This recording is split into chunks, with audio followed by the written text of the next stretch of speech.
Hello everyone. आज हम एक क्वेश्चन सॉल्व करेंगे जो कि 10th क्लास का क्वेश्चन है और ये बहुत ही इम्पोर्टेंट क्वेश्चन है। आपको ये पेपर्स में देखने को जरूर मिलेगा, ठीक है। बहुत ही इम्पोर्टेंट ये कॉन्सेप्ट माना जाता है और बेसिकली इसमें हमने करना क्या है, इसमें हमने एक प्रूव करना है, प्रूफ देना है कि भाई √5 क्या है, एक इर्रेशनल नंबर है, ठीक है। √5 is an irrational number. Basically ये एक थ्योरम की तरह है, ठीक है। मतलब इसका जो प्रोसीजर है वो एक ही तरह का रहेगा, ठीक है। जैसे यहाँ पे √5 हमने प्रूव करना है, √2 भी हो सकता है। मतलब यहाँ पे कोई भी प्राइम नंबर लिखा हो तो आप इसी तरीके से उसको करोगे, ठीक है। तो इसको करने के लिए देखो, मैथमेटिक्स में जो हम थ्योरम प्रूव करते हैं ना, जब तो हमारे पास बहुत सारी अप्रोचेस होती हैं किसी भी थ्योरम को प्रूव करने के लिए, ठीक है। जिनमें से एक बहुत ही अच्छी अप्रोच है कॉन्ट्राडिक्शन मेथड, ठीक है। तो कॉन्ट्राडिक्शन मेथड होता क्या है? कॉन्ट्राडिक्शन मेथड बेसिकली ऐसा मेथड है जिसमें हम ये मान के चलते हैं कि भाई जो चीज हमने प्रूव करनी है, ठीक है, उसका उल्टा मान के चलते हैं, ठीक है। तो उसका उल्टा मान के जब हम चलते हैं तो उसको हम अलजेब्राइकली सॉल्व करना शुरू करते हैं। अलजेब्राइकली जब हम उसको सॉल्व करना शुरू करते हैं तो एंड में जाके हमारे पास कुछ ऐसा कंडीशन, कुछ ऐसा मैथमेटिकल कंडीशन आ जाता है जो कि हमारी सपोजिशन के बिल्कुल ऑपोजिट होता है, ठीक है, बिल्कुल ऑपोजिट होता है।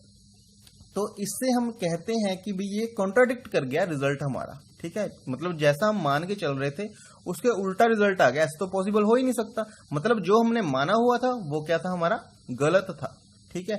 तो फिर वो थ्योरम का जो स्टेटमेंट है वो प्रूफ हो जाता है वहां से, ठीक है। तो इस तरह से हम इसको करते हैं। तो अब देखिए, अब कैसे करेंगे हम इसको, देखिए। तो यहां पे हमने प्रूव करना है कि भी √5 इज एन इर्रेशनल नंबर। मतलब हम इसका उल्टा मान के चलेंगे। उल्टा क्या है इसका? अगर कोई नंबर इरेशनल नहीं है तो हम वो क्या होगा, रैशनल। मतलब हम मान के चलेंगे कि भी √5 क्या है, एक रैशनल नंबर है। तो मानो लेट √5 इज रैशनल नंबर, ठीक है। √5 क्या है, एक रैशनल नंबर है। अच्छा, अब कोई भी रैशनल नंबर है, हमें इसकी डेफिनेशन पता है कि भी रैशनल नंबर तो हमेशा a/b फॉर्म का होगा, जिसमें a एंड b क्या होंगे, इंटीजर्स होंगे, b नॉन जीरो होगा, ठीक है। इस तरह का कुछ होगा, ठीक है। तो हम मान के चलेंगे, so let √5 is equal to a/b, ठीक है। a एंड b क्या है, जहां पे आर इंटीजर्स, ठीक है, साथ में b नॉन जीरो है, ठीक है, and a and b are coprime. अब को प्राइम का क्या मतलब है? को प्राइम का मतलब है दैट मीन्स इन दोनों का HCF 1 के इक्वल है, ठीक है। HCF ऐसे लिख लीजिए, HCF of a and b is equal to 1, ठीक है। मतलब को प्राइम का मतलब क्या आ गया यहाँ पे, HCF of a and b is equal to 1, ठीक है। ये हमारी क्या हो गई, सपोजिशन हो गई, ठीक है। क्योंकि रैशनल नंबर हम मान के चले थे तो ये हमारे पास वहां से कंडीशन आ गई, ठीक है। अब देखिए, नाउ हम इस इक्वेशन को सॉल्व करना शुरू करते हैं, ठीक है। स्क्वायरिंग करेंगे बोथ साइड्स,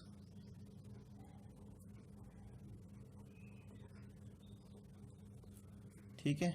तो यहाँ पे स्क्वायरिंग करोगे तो यहाँ पे रूट का स्क्वायर कितना आ जाएगा, 5 बन जाएगा यहाँ पे। तो यहाँ पे a² b² आ जाएगा, ठीक है। अब यहाँ पे हम करेंगे क्रॉस मल्टीप्लिकेशन, तो 5b² is equal to a²।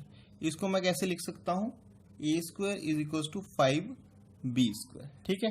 ये मेरी आ गई इक्वेशन नंबर 1, ठीक है। अब यहां से मैं एक और रिजल्ट निकाल सकता हूं।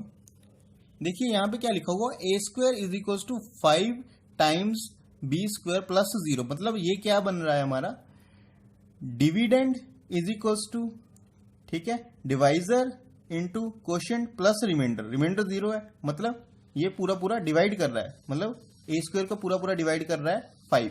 तो यहां से मेरा क्या कंडीशन आएगा, 5 डिवाइड्स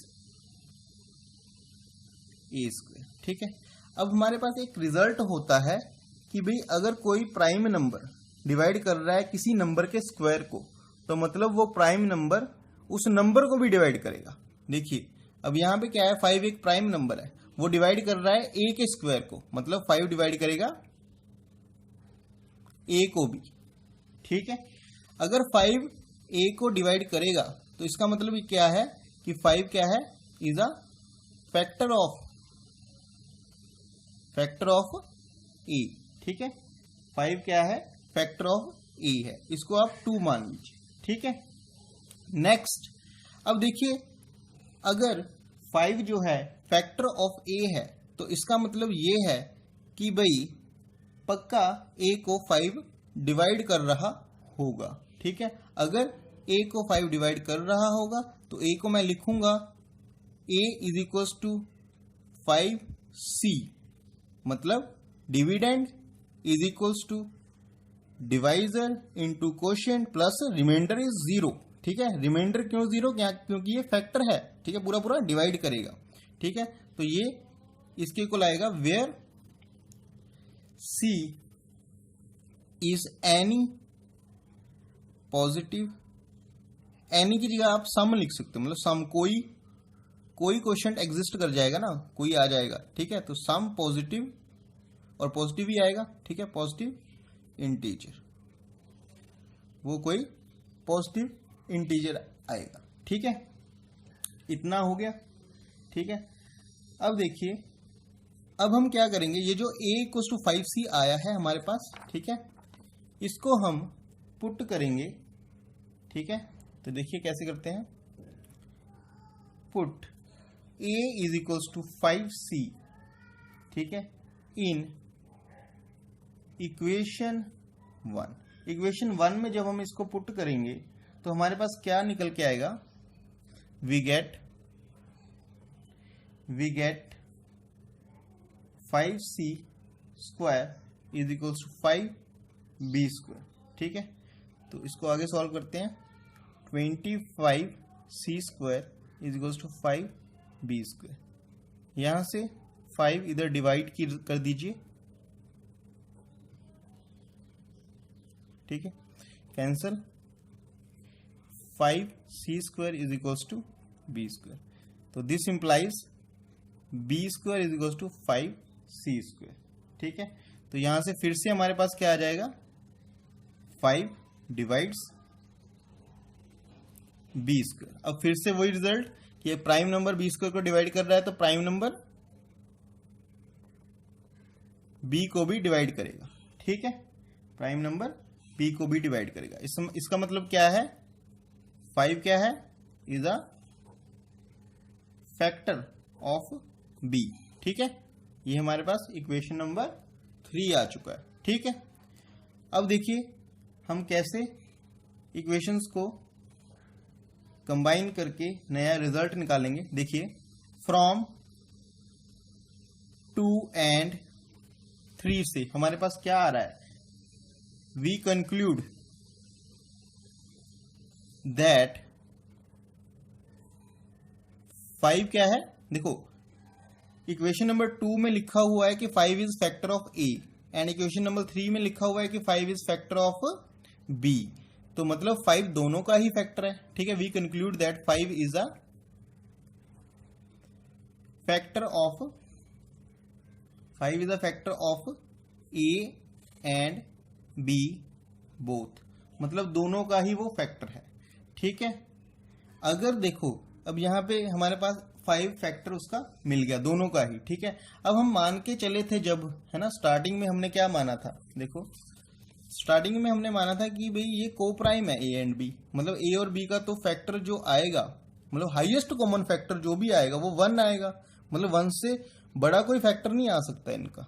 ठीक है, बट यहाँ पे जब हमने इसको एल्जेब्राइकली सॉल्व किया तो हमारा एंड में क्या आ गया कि भाई 1 से बड़ा 5 हमें एक फैक्टर इसका मिल गया है। ठीक है, तो ऐसा तो पॉसिबल हो ही नहीं सकता। ठीक है, तो इसका मतलब क्या है, यहाँ पे कॉन्ट्राडिक्शन अराइज हो गया है। ठीक है, तो which is a contradiction to our supposition, ठीक है, जो हम मान के चले थे उसका कॉन्ट्राडिक्शन आ गया है, ठीक है। सपोजिशन दैट, क्या था वो supposition, that HCF of A and B equals to 1, मतलब इसको कॉन्ट्राडिक्ट कर रहा है, ठीक है। ये जो है हमारा 5 is the factor of A and B both, वो कॉन्ट्राडिक्ट किसको कर रहा है, HCF ऑफ AB इज 1 को कॉन्ट्राडिक्ट कर रहा है, ठीक है। तो इसका मतलब क्या हुआ, हमारा जो माना हुआ था वो गलत था, ठीक है। मतलब हमने माना क्या हुआ था कि भी वो √5 क्या है, रैशनल नंबर, ठीक है। तो ये हमारा गलत था, मतलब सो आर सपोजिशन